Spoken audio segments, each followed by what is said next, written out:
हमारे प्रधानमंत्री जी के द्वारा गगनयान मिशन के एस्ट्रोनॉट्स को यहाँ पे रिवील किया गया है एंड साथ ही साथ उनको यहाँ पे एस्ट्रोनॉट विंग्स भी यहाँ पे दिए गए हैं।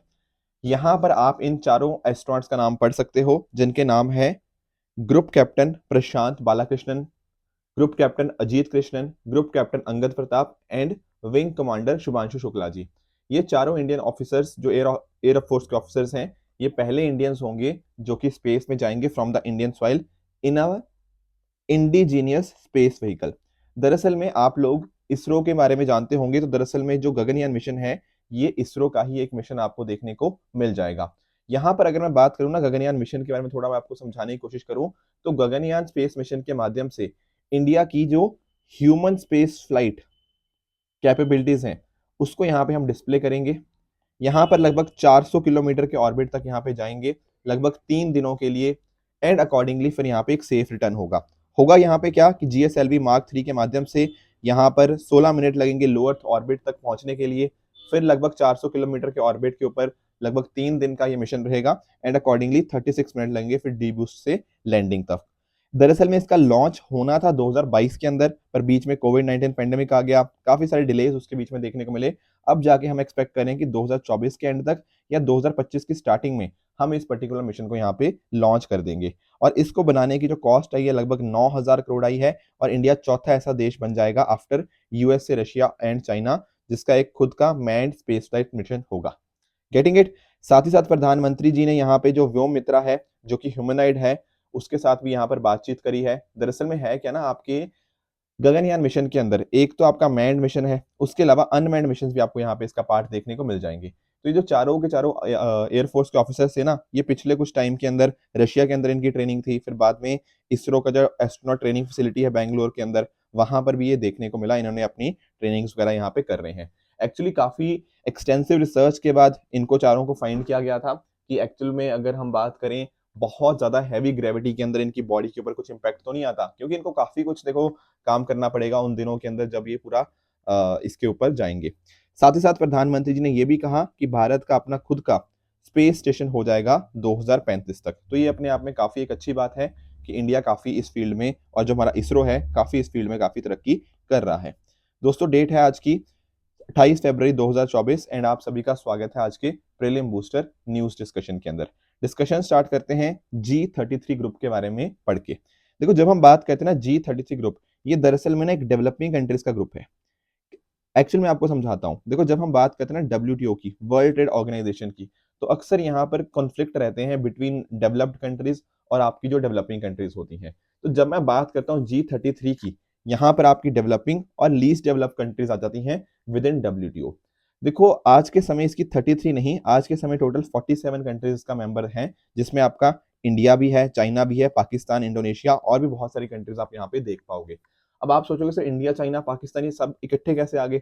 अरे सारी मतलब developing and least develop countries ही तो हैं। तो डेवलपिंग कंट्रीज का उनका जो कंसर्न्स है उनको सामने रखने के लिए सारी कंट्रीज आपस में साथ में आई हैं। अभी क्या हुआ है, अभी इन G33 जो ग्रुप है, इन्होंने बोला है कि आपका जो with regards to public stock holding for food security purposes, इसके रिगार्डिंग ना इन्होंने बातचीत यहाँ पे करी है, तो इस वजह से ये न्यूज में था। दरअसल में इसका फॉर्मेशन 2003 के कैनकुन मिनिस्ट्रियल कॉन्फ्रेंस के अंदर हो गया था। कोशिश इनकी यही थी कि देखो WTO के माध्यम से आप ट्रेड को ना लिबरलाइज करने की कोशिश करते हो, पर उसका नेगेटिव इंपैक्ट आपकी डेवलपिंग कंट्रीज के ऊपर नहीं आना चाहिए। तो जो भी मार्केट लिबरलाइजेशन हो रही है एक लिमिटेड एक्सटेंट तक ही हो, स्पेशली अगर हम बात करें एग्रीकल्चर के अंदर। इसके साथ ही साथ इनका G33 ग्रुप का ये भी कहना है कि अगर मान लो यहाँ पर कुछ टैरिफ रिडक्शन हमें करना हो तो उसकी कुछ एग्जेम्पशंस बनाई जाएं, डेवलपिंग कंट्रीज को यहाँ पे पावर दी जाए ताकि वो अपने सेंसिटिव सेक्टर्स को प्रोटेक्ट कर पाए।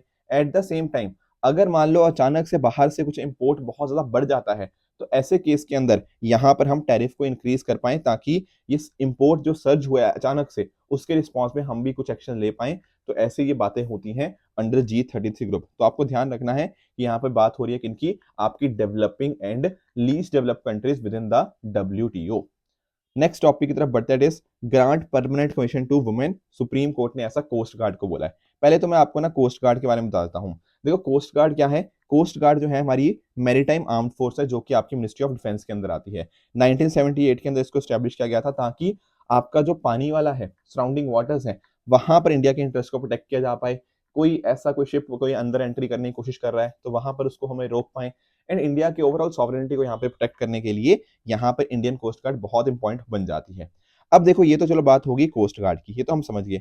अब आप लोग सोचे होंगे सर ये परमानेंट कमीशन क्या है। दरअसल में ना एक चीज होती है शॉर्ट सर्विस कमीशन, एक होती है परमानेंट कमीशन। मैं आपको समझाता हूँ। शॉर्ट सर्विस कमीशन जिसको एसएससी बोलते हैं, ये एक टेम्परेरी अरेंजमेंट है आर्म फोर्सेस के अंदर। होता क्या है ना, यहाँ पर जो भी ऑफिसर आया वो 10 से 14 साल तक सर्व करेगा, उसके बाद उसको बाहर जाना पड़ेगा। Do you get it. तो बाद में ना 10 से 14 साल सर्व करने के बाद उसने अपनी कंप्लीट लाइफ यहाँ पे सर्व नहीं किया, सिर्फ 10 से 14 साल को यहाँ पे टाइम इतना सर्व किया। अब क्योंकि ये चीज है तो जैसा रेगुलर परमानेंट ऑफिसर्स को मिलती है पेंशन वगैरह, तो इनको पेंशन वगैरह बेनिफिट्स भी नहीं मिलते, ठीक है ना। तो 10 से 14 साल काम करने के बाद ये वापस आएंगे, कुछ और जगह पे काम करते हैं। जैसे मैंने काफी बार देखा है शॉर्ट सर्विस कमीशन वाले लोग बैंक में भी काम करते हैं, अलग अलग सेक्टर्स के अंदर यहाँ पे काम करते हैं। तो एक्चुअल में ना इनमें इशू यही रहता है कि पेंशन वगैरह नहीं मिलती। पर अगर मैं बात करता हूँ ना परमानेंट कमीशन की, तो परमानेंट कमीशन की अगर हम बात करें, यहाँ पर एक लॉन्ग टर्म जॉब हमें देखने को मिल जाती है। तो जैसे पूरा होता है आपकी आर्म फोर्सेस के अंदर, कंप्लीट करियर यहाँ पे हमें देखने को मिलता है रिटायरमेंट तक। तो यहाँ पर डेफिनेटली आपकी काफी ग्रोथ भी होगी क्योंकि आपने लंबा टाइम उसके अंदर सर्व किया है। आप काफी हायर पोजीशंस को भी अचीव करोगे, एंड अकॉर्डिंगली आपको फिर पेंशन वगैरह भी मिलेगी क्योंकि आपने इतना लंबा टाइम सर्व किया है। तो एक्चुअल में ना वुमेन को कोस्ट गार्ड के अंदर परमानेंट कमीशन नहीं मिल रहा है। तो सुप्रीम कोर्ट ने यहाँ पे बोला है सेंट्रल गवर्नमेंट को प्लीज रिव्यू कीजिए, एंड अगर पॉसिबल हो पाए तो आप परमानेंट कमीशन यहाँ पे महिलाओं को भी दीजिए, क्योंकि इससे कहीं ना कहीं देखो इक्वालिटी इंप्रूव होगी, ठीक है, इक्वालिटी प्रमोट होगी, महिलाओं की भी देखो करियर सिक्योरिटी इंप्रूव होगी, जॉब स्टेबिलिटी उनको मिलेगी, हायर लेवल तक पहुंचने का एक मौका मिलेगा, एंड अकॉर्डिंगली इस तरह के डिफरेंट डिफरेंट रोल्स के अंदर भी वो प्रॉपरली काम कर पाएंगे। तो ये कुछ पॉइंटर्स है जो हमें यहाँ पे जानने चाहिए। आगे चलते हैं नेक्स्ट टॉपिक की तरफ, that is launch of project on anaemia control under mission Utkarsh. देखो समझते हैं पहले तो कहना क्या चाह रहे हैं। क्या आप लोग अनीमिया के बारे में जानते हो। सर थोड़ा सा आइडिया है पर आप बता दीजिए तो बढ़िया रहेगा। बिल्कुल ठीक है, कोई नहीं, बताते हैं। अनीमिया की अगर हम बात करते हैं ना, तो अनीमिया ना एक ऐसी कंडीशन होती है जहां पर आपका जो ब्लड है उसको जितने आरबीसीज बनाने चाहिए उससे कम आरबीसीज बनाता है, या बेसिकली आप हेमोग्लोबिन कह लो कि बेसिकली आपका जो ब्लड है जितना उसको हेमोग्लोबिन या फिर हेल्दी रेड ब्लड सेल उसको यहाँ पे प्रोड्यूस करने चाहिए थे वो उतने नहीं करता, उससे कम करता है। अब आप जानते हो हेमोग्लोबिन अगर उतना प्रोड्यूस नहीं हो रहा तो हेमोग्लोबिन का काम क्या होता है। हेमोग्लोबिन आपका रेड सेल्स के अंदर ही आपका प्रोटीन होता है, जिसके माध्यम से क्या होता है, जिसके माध्यम से आपकी जो ऑक्सीजन है वो लंग्स से दूसरे ऑर्गन्स के अंदर जाती है। अब मुझे आप खुद बताओ कि अगर आपकी बॉडी के अंदर या फिर आपके ब्लड के अंदर उतना हीमोग्लोबिन नहीं देखने को मिल रहा, तो कहीं ना कहीं ये जो लंग्स से आपके दूसरे ऑर्गन्स तक ऑक्सीजन जा रहा था वो उतना ऑक्सीजन नहीं पहुंचेगा, एंड फिर सारे वहां से इश्यूज क्रिएट होंगे क्योंकि ऑक्सीजन पहुंच ही नहीं रहा, ये ऑक्सीजन कम मात्रा में पहुंच रहा है। तो ये इश्यूज होते हैं अनीमिया के अंदर। क्या ये बात समझ आई। ठीक है। अब एक्चुअल में ना ये जो अनीमिया की दिक्कत है ये पुरुषों में भी होती है, पर अगर मैं बात करूं स्पेशली वुमेन की, तो वुमेन में तो बहुत ज्यादा इसका इशू है। स्पेशली अगर हम बात करता हूँ 15 टू 49 ईयर्स की जो महिलाएं हैं ना, इनके अंदर तो ऐसा बोला जाता है कि 50% से भी ज्यादा ये नंबर इंक्रीज हो चुका है। मतलब एज इन अगर दो महिलाएं हैं ना तो दो में से हर एक महिला को यहाँ पर अनीमिया की शिकायत है। अब ऐसी अगर सिचुएशन है तो हमें कहीं ना कहीं डेफिनेटली काम करना पड़ेगा। तो यहाँ पर ना हमने अनीमिया कंट्रोल के रिगार्डिंग प्रोजेक्ट लॉन्च किया है ताकि आपकी जो अनीमिया है, ठीक है ना, वो आपकी एडोलेसेंट गर्ल्स के अंदर ना हो पाए, उसके लिए आपकी जो आयुष मेडिसिन दे पाए। एंड आप जानते हो जो आयुष है, मिनिस्ट्री ऑफ आयुष, जहाँ पे आयुर्वेदा, योगा, यूनानी, सिद्धा, होम्योपैथी, इन सब चीजों की बात करते हैं ना, उनके नेगेटिव इंपैक्ट्स भी कम होते हैं। तो कोशिश यही है यहाँ पे ministry of women and child development की एंड मिनिस्ट्री ऑफ आयुष की कि यहाँ पर इस तरह की कुछ मेडिसिन दी जाए जिसका नेगेटिव इंपैक्ट भी ना हो, एंड अपनी जो बच्चियां हैं उनको हम यहाँ पे अनीमिया के से बचा पाएं। तो यहाँ पे बहुत अलग अलग तरह के आपके जो प्रोजेक्ट है उसके एग्जीक्यूशन के लिए अलग अलग यहाँ पे इंस्टीट्यूट सामने आए हैं। जैसे आपका सेंट्रल आयुर्वेदा रिसर्च इंस्टीट्यूट हो गया, आपका all India institute for Ayurveda हो गया। तो इस तरह से कुछ आपके अलग अलग इंस्टीट्यूशन यहाँ पे सामने आए हैं। देखो यहाँ पे इस पर्टिकुलर मिशन के अंतर्गत कोशिश यही रहेगी कि अभी 1 साल के लिए इसको पायलट प्रोजेक्ट को रन किया जाएगा। अप्रोक्सीमेटली 94,000 अडोलसेंट गर्ल्स 14 से 18 साल के बेनिफिट करने की हमारी यहाँ पे कोशिश है। 15 अलग अलग मिनिस्ट्रीज और डिपार्टमेंट्स भी यहाँ पे साथ में मिलकर काम कर रहे हैं ताकि वेलनेस को, डाइट डाइवर्सिटी को एंड और जो इश्यूज होते हैं जैसे फॉर एग्जांपल पीसीओडी आजकल बहुत इशू क्रिएट कर रहा है, ये सारी चीजें हम यहाँ पे टैकल कर पाए। आप लोग बोलोगे सर बाकी सब तो समझ आ गया, ये एनीमिया कंट्रोल भी समझ आ गया, एनीमिया क्या होता है ये भी समझ आ गया, पर ये मिशन उत्कर्ष क्या है? देखो मिशन उत्कर्ष के बारे में मैं आपको समझाता हूँ। दरअसल में ना हमारे कंट्री के अंदर कुछ ऐसे डिस्ट्रिक्ट्स हैं जो थोड़े पिछड़े हुए हैं। सर किस तरह से पिछड़े हुए हैं? देखो अलग अलग एरियाज के अंदर आप लोगों ने ना इनको एस्पिरेशनल डिस्ट्रिक्ट प्रोग्राम भी एक सुना होगा। यहाँ पर हम उन डिस्ट्रिक्ट्स की बात कर रहे हैं जो आपके गुड गवर्नेंस के अंदर पीछे हैं, आपके रिमोट एरियाज के अंदर हैं जो काफी डेवलपमेंट के अंदर इश्यूज आ रहे हैं। तो उन सभी चीजों को टैकल करने के लिए हमने 2022 के अंदर मिशन उत्कर्ष लॉन्च किया था। यहाँ पर ना हम इन पर्टिकुलर अलग डिस्ट्रिक्ट्स के उनको असेस करते रहते हैं कि कितने नंबर उनको मिल रहे हैं। तो की परफॉर्मेंस इंडिकेटर्स के माध्यम से हम यहाँ पे देखते हैं कि हाँ यार ये एस्पिरेशनल डिस्ट्रिक्ट्स हैं एंड इनको ठीक करने की या इनको आगे लेकर आने की काफी ज्यादा जरूरत है। तो उनकी परफॉर्मेंस को इंप्रूव करने के लिए हमने इस तरह से मिशन उत्कर्ष को यहाँ पे लॉन्च किया गया है। एंड ये जो अनीमिया कंट्रोल वाला है ये इसी मिशन उत्कर्ष के अंदर हमें यहाँ पे देखने को मिल जाएगा। Getting it? ठीक है, आगे चलते हैं अमृत भारत स्टेशन स्कीम के बारे में। देखो एक चीज इमेजिन करो, जब भी आप कभी रेलवे स्टेशन जाते हो तो आप रियलाइज करते हो यार रेलवे स्टेशन के अंदर ना कुछ तो होती हैं एसेंशियल चीजें। जैसे मान लो कि आपको वहां पे खाना वाना मिल गया, थोड़ा बैठने के लिए जगह मिल गई, कई बार तो वो भी नहीं मिलती। पर अगर आप लेट से एक लंबे टाइम के लिए, कई बार जैसे आपकी ट्रेन वगैरह आपकी डिले हो जाती है, लेट हो जाती है, उस केस में ना आपको रेलवे स्टेशन के ऊपर टाइम पास करना बहुत ही ज्यादा मुश्किल लगता है। ठीक है, कई बार गर्मी ज्यादा भी होती है, ये इस तरह के इश्यूज हमें देखने को मिलते हैं। एंड अगर मान लो कोई पर्सन अपने बच्चों के साथ है, अपनी फैमिली के साथ है, तो उसको तो और भी ज्यादा इश्यूज देखने को मिल जाएंगे। तो यहाँ पर ना हमारी कोशिश है अमृत भारत स्टेशन स्कीम के माध्यम से हम इंडिया में काफी सारे स्टेशन को हम डेवलप करना चाहते हैं। फोकस यहाँ पे क्या है मिनिस्ट्री ऑफ रेलवेज का? दरअसल में लॉन्च तो इसको 2023 में ही कर दिया गया था। अभी प्रधानमंत्री जी ने इसके फाउंडेशन स्टोन्स यहाँ पे कुछ स्टेशन के लॉन्च कर दिए हैं। आने वाले टाइम में बाकी और स्टेशन के भी होंगे। तो यहाँ पर कोशिश यही रहेगी कि यार आपके जो भी आपके रेलवे स्टेशन हैं वहां पर ना अलग अलग चीजें हो। जैसे फॉर एग्जाम्पल आप लोग जैसे अलग अलग एरियाज में जाते हो, वहां पर फूड प्लाजास वगैरह होते हैं। ठीक है, खाने के लिए आपका जो एरिया हो गया काफी अच्छा खासा, कुछ एयर कंडीशन एरियाज भी होते हैं, बैठने के लिए कुछ अच्छी व्यवस्था होती है। अगर मान लो एक पर्सन है वो अपनी फैमिली के साथ यहाँ पे उसको छोटे मोटे ग्राउंड में खिलाना चाहता है तो वो एक चीज हो सकती है। तो इस तरह से ना हम अपने रेलवे स्टेशन को बियॉन्ड मिनिमम असेंशियल अमेनिटीज के एक्सटेंड करना चाहते हैं, यानी कि जो मिनिमम चीजें हैं वो तो रहेंगी रहेंगी, उसके अलावा कुछ बढ़िया फैसिलिटीज भी, कुछ नई अमेनिटीज भी यहाँ पे हम देना चाहते हैं ताकि उनको कोई दिक्कत ना आए। तो इस तरह से पैसेंजर को एक्सपीरियंस बेहतर करने के लिए और हमारा जो विजन है नए भारत का या न्यू इंडिया का, उसको एनहेंस करने के लिए हम यहाँ पे कोशिश कर रहे हैं। Plus at the same time ये जो रेलवे स्टेशन हैं इनकी कनेक्टिविटी हम थोड़ा और इंप्रूव करेंगे। कुछ sustainable and eco friendly solution हम यहाँ पे इंप्रूव कर रहे हैं। ट्रांसपोर्टेशन इंफ्रास्ट्रक्चर हम बढ़ाने की कोशिश कर रहे हैं। तो आसपास के एरियाज को यहाँ पे कनेक्ट कर दिया जाएगा, उससे एम्प्लॉयमेंट भी बढ़ेगी एंड साथ ही साथ जो पैसेंजर्स हैं उनका एक्सपीरियंस भी काफी ज्यादा बढ़ जाएगा। डेफिनेटली इससे एक इंसान के जेब के ऊपर तो खर्च आएगा ही, क्योंकि नई नई फैसिलिटीज मिल रही हैं तो आपको उनके लिए पे करना पड़ेगा। ऐसे ही आप एसी वाले एरिया के अंदर खाना नहीं खा लोगे, वो पे तो आपको करना ही पड़ेगा, बट आपको फैसिलिटीज जरूर आपको एक स्ट्रीम वाली अच्छी खासी मिलने लग जाएंगी।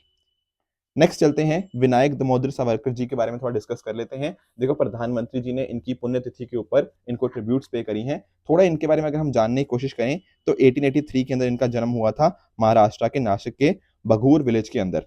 इनको स्वतंत्रता वीर सावरकर या फिर वीर सावरकर के नाम से भी जाना जाता है। देखो एक्चुअल में अगर इनकी बात करें ना तो थोड़ा हमें ना इनके साथ जो लिंक्ड कुछ पर्टिकुलर आपकी जो मैं बात करूं कुछ पर्टिकुलर ऑर्गेनाइजेशन इनके साथ एसोसिएटेड थी उनके बारे में जानना सबसे ज्यादा जरूरी है। जैसे फॉर एग्जांपल एक है मित्र मेला। दरअसल में होता क्या है ना, 1904 में एक Abhinav Bharat society, young India society ये बनती है, जिसका मेजर श्रेय जाता है विनायक दामोदर सावरकर और उनके जो ब्रदर थे गणेश दामोदर सावरकर। इस पर्टिकुलर ऑर्गेनाइजेशन से बनने से जस्ट पहले एक मित्र मेला के नाम से भी हमें देखने को मिलती है, जिसको नासिक के अंदर बनाया गया था। कोशिश इसकी ये थी कि आपके जो नेशनल एंड रेवोल्यूशनरी आइडियाज हैं वो अलग अलग एरियाज में हम यहाँ पे स्प्रेड कर पाए। इसके साथ ही इंडिया हाउस, जिसको कि श्यामजी कृष्ण वर्मा जी के द्वारा बनाया गया था, वहां पर भी ये इसके साथ एसोसिएटेड थे। उसके अलावा जो हिंदू महासभा बनाई गई थी उसके अंदर भी इनका एक इंपॉर्टेंट रोल रहा and even he was the president of Hindu Mahasabha for 7 years from 1937 to 1943। तो इस तरह से अलग अलग एसोसिएशन के साथ ये जुड़े हुए थे। फिर सरकार ने, जो ब्रिटिश गवर्नमेंट थी, उन्होंने यहाँ पे इनको इम्प्रिजन भी कर दिया था। ठीक है, अंडमान निकोबार का अगर आप आज भी वहाँ पे पोर्ट ब्लेयर जाते हो ना तो वहाँ के जो एयरपोर्ट्स हैं वो भी इनके ऊपर नाम है। तो जो काला पानी है वहां पे इनको यहाँ पे डाला गया। फिर जब ये प्रिजन के अंदर थे, जेल के अंदर थे, तो वहां पर ना इन्होंने एक आइडियोलॉजिकल पैम्फलेट लिखा जहां पे बात करी Hindutva, who is a Hindu. तो दरअसल में ना हिंदुत्व के जो आइडियोलॉजी है वो कहीं ना कहीं इनसे ही ड्राइव होती हुई हमें देखने को मिल जाएगी। 1924 में यहाँ पे इनको प्रिजन से रिलीज किया गया। देखो इसके रिगार्डिंग बहुत सारी कंट्रोवर्सीज भी आज के समय हमें देखने को मिलती हैं। काफी लोग कहते हैं कि इन्होंने यहाँ पे ब्रिटिशर से माफी मांगी, कुछ लोग इसको एक अलग तरह से देखते हैं। तो हम उस कंट्रोवर्सी में नहीं जाएंगे, पर इनके जो रोल था हम उसको हम डेफिनेटली जानेंगे कि इन्होंने रत्नागिरी हिंदू सभा के अंदर काफी इंपॉर्टेंट रोल प्ले किया। 1966 के अंदर इन्होंने यहाँ पे फास्ट टर्न टू डेथ पे यहाँ पे स्टार्ट हुए एंड अकॉर्डिंगली 1966 के अंदर इनकी यहाँ पे डेथ हमें देखने को मिलती है। इनका एक इंपॉर्टेंट वर्क है that is the Indian war of independence. ठीक है, ये देखो दरअसल में ऐसा कहा जाता है जो 1857 की लड़ाई थी, काफी लोग इसको अलग अलग नामों से जानते हैं। कोई लोग कहते हैं कि यार ये तो इंडियन था ही नहीं, ये इंडिपेंडेंस की लड़ाई थी ही नहीं। पर यहाँ पर विनायक दामोदर सावरकर जी ने यहाँ पे ये बोला कि ये this was the first war of Indian independence, जहां पे इन्होंने इस पर्टिकुलर रिवोल्ट को यहाँ पे बताया था। ठीक है, बाकी आप यहाँ पे कुछ पॉइंट्स इनके रिगार्डिंग देख सकते हो। तो दोस्तों ये थी आज की डिस्कशन। इसी डिस्कशन के बेसिस के ऊपर कुछ मैं आपको होमवर्क दे रहा हूं, जिनका मुझे आप नीचे कमेंट्स में आंसर बताओगे कि आपके हिसाब से इनमें से कौन सा ठीक है एंड कौन सा गलत है। कल जो मैंने आपको होमवर्क दिया था ना, उसका मैं आंसर एक बार आपको बता देता हूं। जैसे एक था सुदर्शन सेतु, तो सुदर्शन सेतु आपका यूपी के अंदर नहीं, ये आपका गुजरात के अंदर देखने को मिलता है। तो that is second is false. Hanuman की बात करें जो कि इंडिक एआई मॉडल है, तो आपको अलग अलग इंडियन लैंग्वेजेस के अंदर देखने को मिलता है, this is correct. Chalukyan dynasty की बात करें तो नॉर्दर्न एंड सेंट्रल इंडिया नहीं, ये आपका सदर्न एंड सेंट्रल इंडिया में देखने को मिलता है। ठीक है, तो फोर्थ भी आपका फॉल्स हो जाएगा। जो पहला है ना गुरु रविदास जी, इनके बारे में थोड़ा आपको बताता हूँ। देखो जब हम बात करते हैं ना गुरु रविदास जी की, तो अभी क्या हुआ है, हमारे प्रधानमंत्री जी के द्वारा इनका जो स्टैचू था उसको यहाँ पे इनॉग्रेट किया गया है। कहाँ पर? वाराणसी का जो बनारस हिंदू यूनिवर्सिटी जो BHU है ना, उसके बिल्कुल पास में यहाँ पर इनका स्टैचू को इनॉग्रेट किया गया है। आप जानते होंगे कि ये वाराणसी से ही बिलोंग करते थे। इनका जो बर्थ प्लेस है उसको आज के समय के ऊपर श्री गुरु रविदास जन्म स्थान के नाम से भी जाना जाता है, और ये रामानंद जी के डिसाइपल ये माने जाते हैं। इनकी कुछ टीचिंग्स की अगर मैं बात करूं तो देखो जैसा भक्ति मूवमेंट के अंदर टीचिंग्स होती थी, सिमिलर टीचिंग्स इनकी भी यहाँ पे हमें देखने को मिलती है। जैसे फॉर एग्जांपल इन्होंने कहा कि जेंडर इक्वालिटी होनी चाहिए, उसी तरह से कास्ट डिस्क्रिमिनेशन के अगेंस्ट थे, बिल्कुल अनटचेबिलिटी के अगेंस्ट थे, एंड साथ साथ इनका कहना था कि आपका जो कास्ट सिस्टम है उसको हमें अबॉलिश कर देना चाहिए।